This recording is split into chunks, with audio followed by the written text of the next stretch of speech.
Hey guys, what's going on? It is Broken Nose Vlogs here. I'm sure you can already tell this is not normally where I usually produce or make videos. Usually I'm over on my 5700X3D build. I'm using NVIDIA Broadcast. But today we're over here where I usually would do streams for Friday Night Funkin' and things like that using the HP Victus laptop. We are not using the laptop. As a matter of fact, the laptop is now in charge of streaming Stepmania. That's right.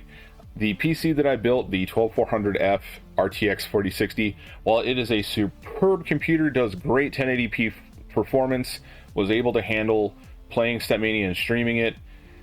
Inside of that little storage closet, it did get a little warm, and it became a little unbearable after a while.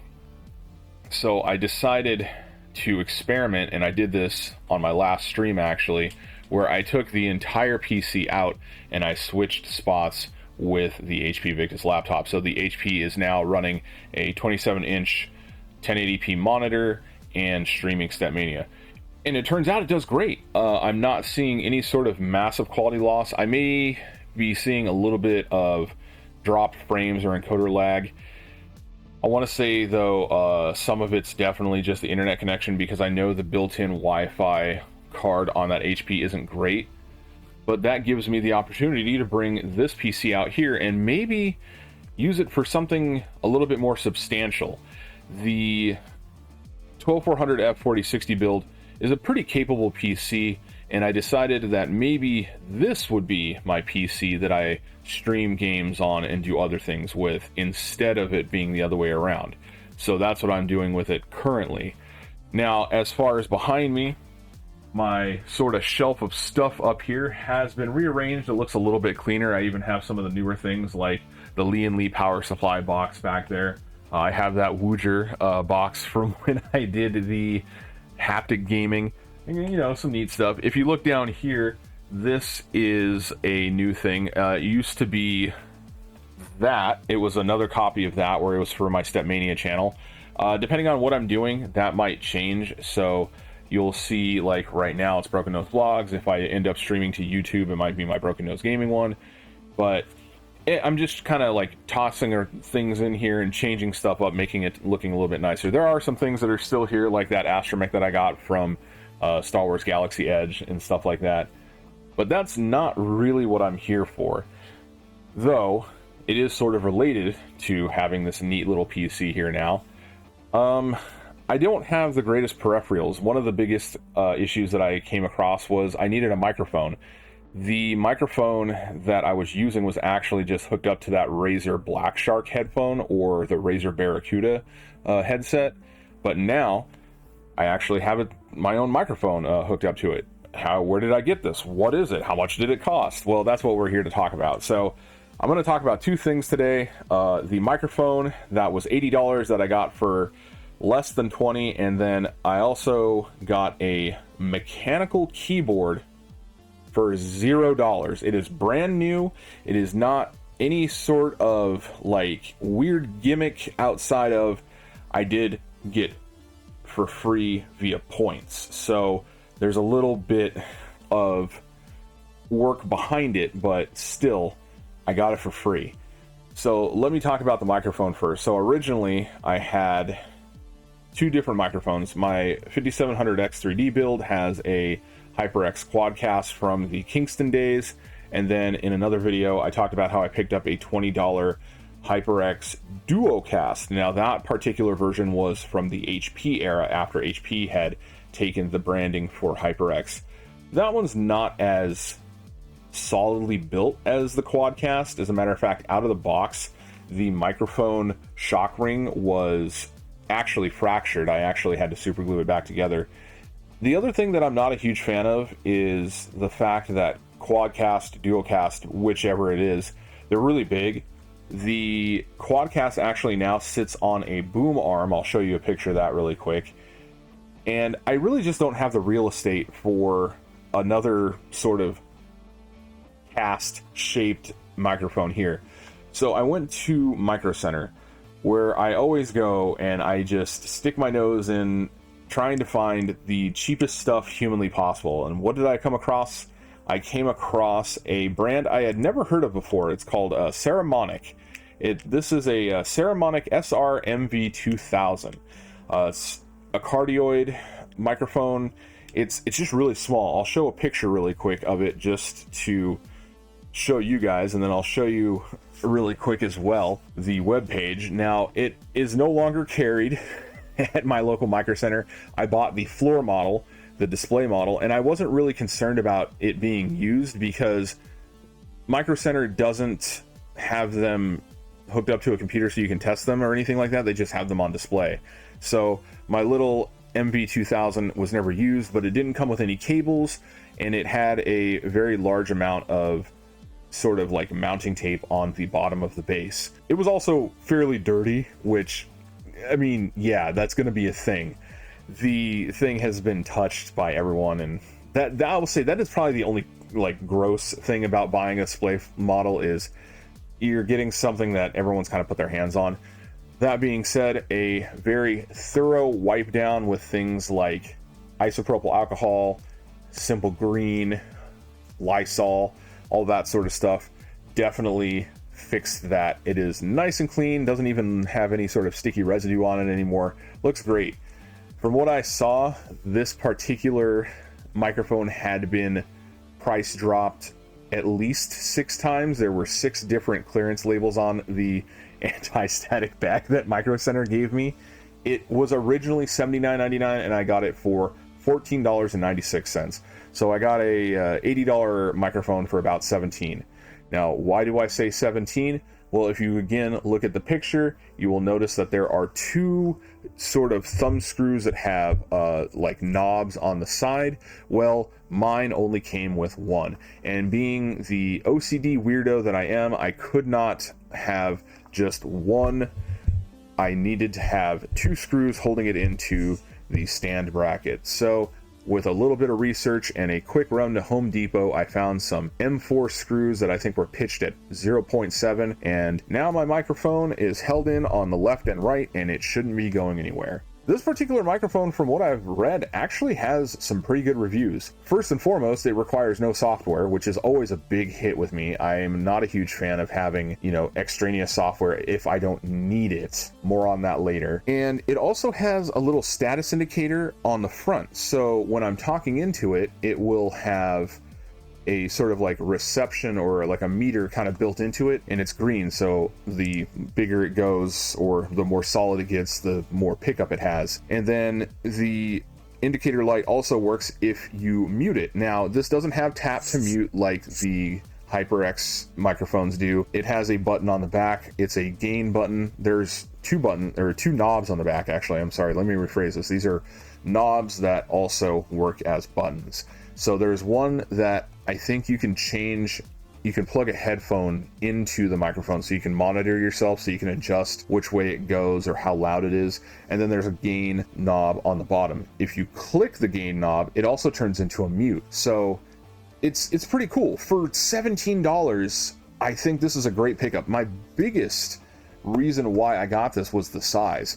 This thing is much, much smaller than either of the HyperX microphones, so it can be right next to me. It won't be in the way. It'll pick up audio without issue, and from the tests, it sounds pretty darn good. And that was the other thing in the reviews. The reviews said it is a very good podcasting microphone, or like talking head microphone. You can use it for gaming and stuff like that as well. So awesome.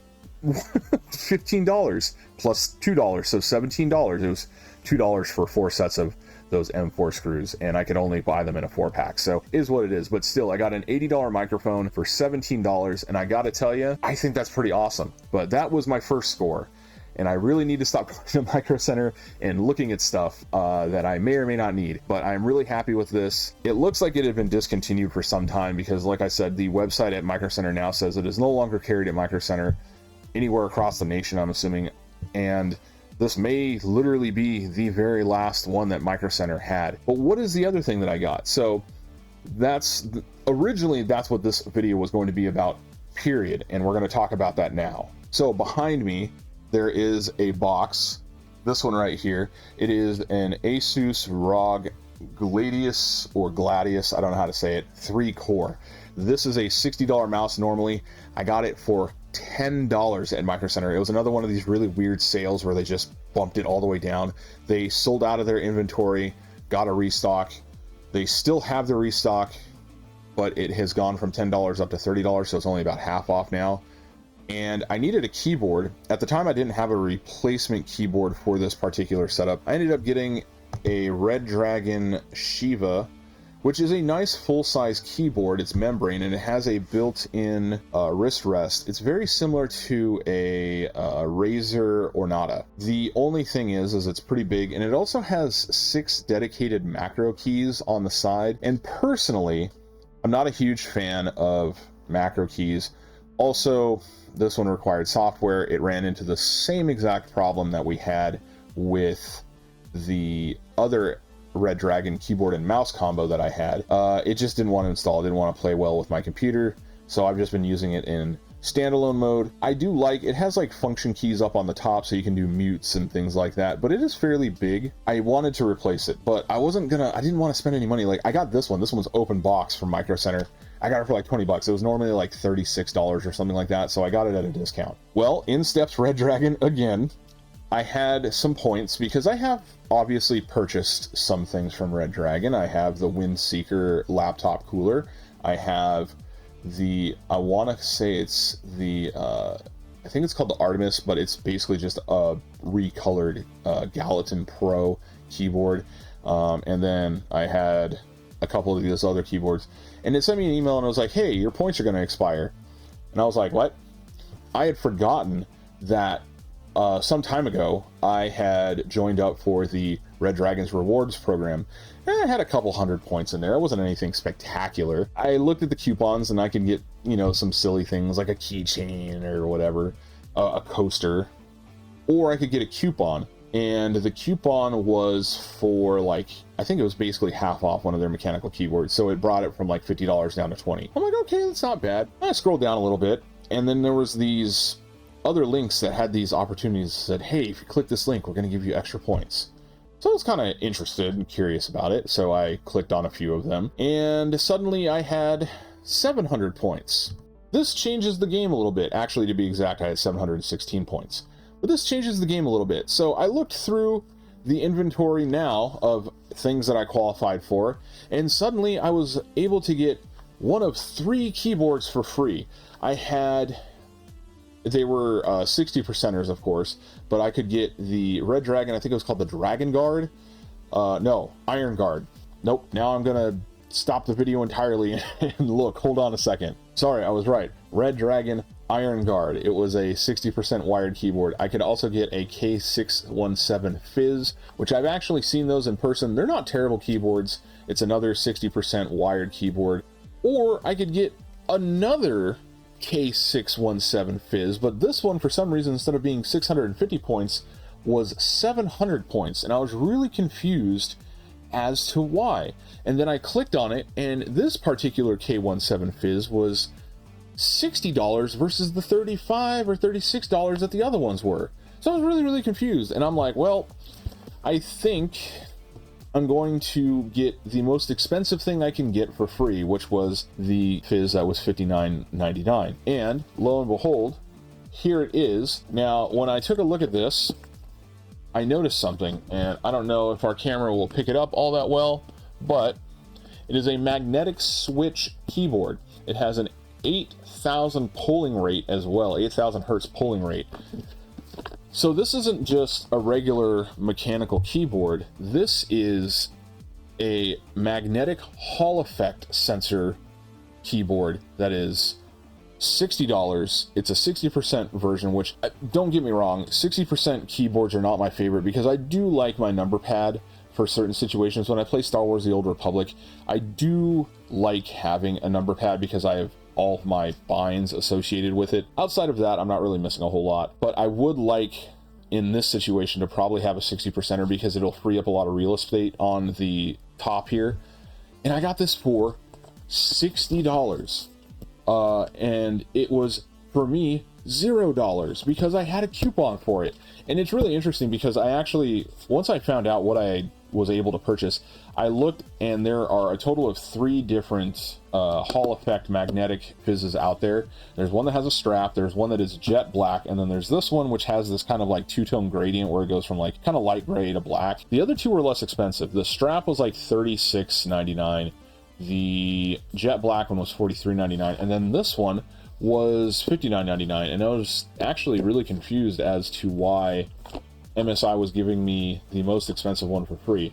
But I am not one to look a gift horse in the mouth, and I went ahead and pulled the trigger, and it has arrived. Now, as you can see, I have not opened this box at all. It is still sealed. I will be replacing my K512 Shiva with this K617 Fizz magnetic keyboard, and I'm gonna kind of play around with it, and I've learned a couple things about this particular style keyboard. While it is a mechanical keyboard, the switches are not like your traditional switch where they're mechanical and they have a single actuation point. Apparently with these magnetic Hall effects, you can sort of adjust your actuation point from, I guess it's like 0.3 millimeters up to 4.0 millimeters. You unfortunately do require software to do this. I don't think there's any way of getting around using the software when it comes to this particular keyboard, which is fine because like I said, the Artemis Pro, which again is that rebranded Gallatin Pro, I do use the built-in software for that one, and I'll more than likely use it for this one because I'm gonna need to adjust the actuation settings. We are gonna do a quick unboxing because I'm going to power down the PC, so I have my GoPro set up for that. We'll unbox this guy,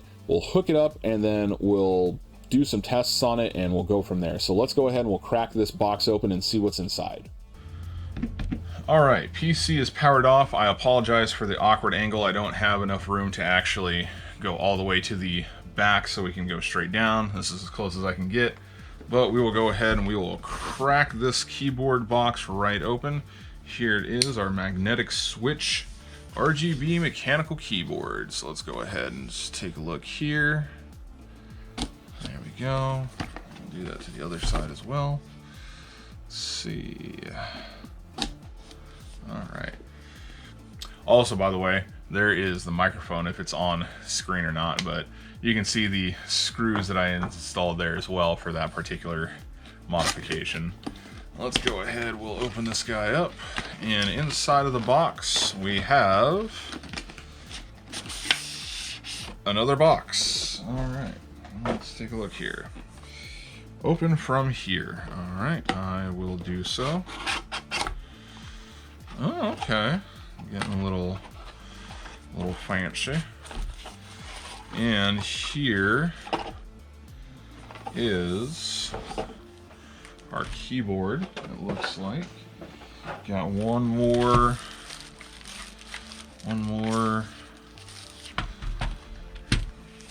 Oh, okay.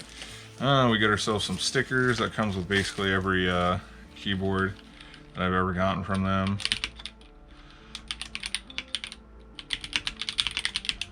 Ooh, I'm not sure. Ooh, that's an interesting sound. I'm not sure how I feel about the sound.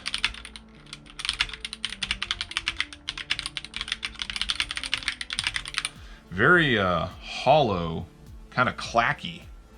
You know what I am noticing though? I think we are missing a cable. And I bet you, pull this guy back out, wouldn't you know it? Okay, so we got some goodies in here. We got a keyboard, keycap, and key switch puller. Is there anything else in here? That's about it. Alright, so here is our cable. Interesting choice of color. Wouldn't have gone with a white cable myself, but you know, it's interesting. It's a nice quality cable. It's not fabric though. It's not one of those fabric tie styles, which is kind of interesting. Not terribly long either. I will definitely see where I'm gonna plug that in at. It does recommend plugging into a USB 3.0 port, I'm assuming due to the high pulling rate that this can achieve, which is 3.0, or I'm sorry, which is 8,000 hertz polling. I do want to let's just listen to. Actually, I'm even going to turn this off. Let's get dead quiet in here. I am really curious. I want to hear how this keyboard is going to sound.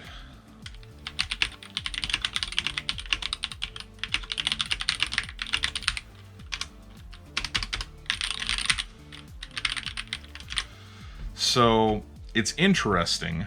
These are linear, and I can definitely feel it. They have a decent amount of travel, but the sound, it's a little strange. What's in here? I think these are extra switches. Now, if I remember right, that's the other thing too. These are magnetic switches, and they are very different from your standard mechanical style switches. They are pink switches. Let's see here. Whoa. Oh yeah, that is really interesting. So these are very different. That's very interesting. Real smooth, but like, yeah, there's like no moving parts. It's really hard to see. I don't know if the camera will pick this up or not. There's no switch in the sense of a word. I'm tempted to crack this thing open really quick. I'm actually kind of curious now. Let's take a look at the inside, because I've never actually seen a magnetic key switch and how it functions. So hopefully we don't destroy the keyboard before I use it, being it was free and everything. I'm really curious. Like, oh, that's really, really interesting. So again, I'm not quite sure if you'll be able to see it, but like, there's nothing. There is nothing. I mean, you have your LED for lighting, and that's it. That's all you have. That's really interesting. So, and it just, I'm assuming, just pops back in there like it. So that's interesting. I guess all that's left is to pop this in and get the software set up, and we'll go from there. So I'll be back in just a bit with everything the way I want it to be. Okay, so I have finally gotten the keyboard as set up as I think I want to for the time being. I have the lighting set up, I have my key actuation point set up, and I have my polling rate set up, because that one's kind of important, and I'll dive into each one of these in a little bit. But let me sort of explain everything and how I feel about this keyboard, and also kind of bring up my like sort of conspiracy theory about why this particular model's free and the other two less expensive models are not. I don't think it just comes to Red Dragon giving you the best of the best for free. I think there's more to it. In terms of this keyboard, it feels good. It's a true linear keyboard where there's literally no resistance, in the sense of like you're getting resistance from the switch, because the switch is separated from the keyboard. Instead of like having an actual switch and a spring and a bump or lack of a bump, that's not there. It's literally two platforms that come together. The closer the platform gets with the magnet, the more, it can read it. So you can adjust your actuation points. It defaults to, I think it's 2.0 millimeters, but you can go from, I think it's like 0.3 to 4.0. The lighting looks nice. The software is, I mean, I swear, every single time I review a Red Dragon piece of equipment, I usually don't have a problem with the actual hardware. It's always the software. The caveat to this software, you can have as many profiles as you want for different colors and things like that, but no matter how many profiles you have, you will only have one global set of actuation points. So if you want to have like a very touchy trigger point sort of layout for your keyboard, you're gonna have to go back and readjust it every single time, because it's not going to let you move that from profile to profile. I've tried exporting, there's nothing. I've opened up the XML files, there's nothing that shows me that it saves the actual actuation points inside of a profile. It is apparently inside of the keyboard. And this is where that conspiracy theory comes in. I think the reason why Red Dragon gives this particular K617 Fizz Hall effect out for free is not because it's the most expensive. I think it is because it is the oldest model out there, and for some reason this particular model still fetches a premium in terms of its pricing, be it because it uses a more robust set of sensors. I do know that the lower end models have a different setup called PCRS or something like that, or it's because of the dye coloration, which I sort of kind of buy, but also at the same time I don't, because you get some other cool things, like the cheapest one of these keyboards that are Hall effect has a strap on the side. So there's something, but I think it's because this is the oldest version of this particular keyboard that Red Dragon makes, and so they're trying to get rid of that inventory. The supporting facts for this, for me at least, is the software revision that this particular keyboard uses. So if you go online and you look at the other two keyboards, the software download gives you a newer version of the Red Dragon software than what this one uses. This one will only work with, I think it's like version 2.04.03, whereas the other ones I think are 2.05. You cannot cross them over. I tried. There is a sort of backup option. Red Dragon did release a web driver, which I've used web drivers and web software before with that Asus ROG mouse. You can actually not use Armoury Crate. You can actually just plug it in and it'll request you to go to this website and you can do whatever adjustments you want to it. It almost worked on this keyboard. Almost. I could make adjustments. I could make different, it looked like I could make different key mappings and I could make different actuation points, but I could not adjust the polling rate. Now, remember I talked about the polling rate for like 2 seconds. The polling rate goes from 1000 hertz up to 8000 hertz. Now, everyday use, 1000 is fine. 8000 hertz is a lot. That is 8000 cycles per second that this computer would have to be keeping track of this keyboard. In very fast-paced games, I could understand that being useful, but if you don't use the software, you're going to be stuck at 1000 hertz. It's no winning. You can either use the web driver and make the adjustments to the keys, not have the polling rate. You can use the actual software that would be on your computer, and you would have the ability to change the polling, but you're not going to have a great time with the actuation points and stuff like that. It's 6 in one hand, half dozen in the other, and I'm not going to lie, the bar for Red Dragon software is not very high. The only time I felt like I had a pretty big piece of software that I enjoyed was for the Artemis / Gallatin Pro, where it was fairly reasonable and it works really well. Everything else that I've used from Red Dragon either just crashes and never works right, or we have a situation like this where it almost works. Now, the other thing I noticed, like I said, the web driver almost worked, but there was some sort of weird issue where when I would switch in between profiles, the keyboard would suddenly lose connection to that web driver and I would have to start all over again, and it wouldn't save any of my actuation mapping that I had. So I think it's because of how old this particular keyboard is compared to the other ones. Now, I could be entirely wrong, and it's just a bad piece of software, but that's the conspiracy theories that I have running through my head right now. But at the end of the day, the big gain that I get from using a keyboard like this is I have more real estate, which means that neat little microphone that I have can literally be right next to me, and it's like 4 to 6 inches away from my mouth. With the Duocast, it was closer to 14 inches away from me. It's just really, really far away. So I have more real estate to where I can have the microphone literally right next to my keyboard, and I still have room for my mouse, and it looks cool and it functions well. Let's go ahead and just wrap the video up at this point because I have been yapping for an obscene amount of time. Thank you guys for watching. If you enjoyed the video, awesome. If you learned something new like I did about magnetic Hall effect keyboards, cool. Until I see you in another video, take it easy, guys. Bye-bye.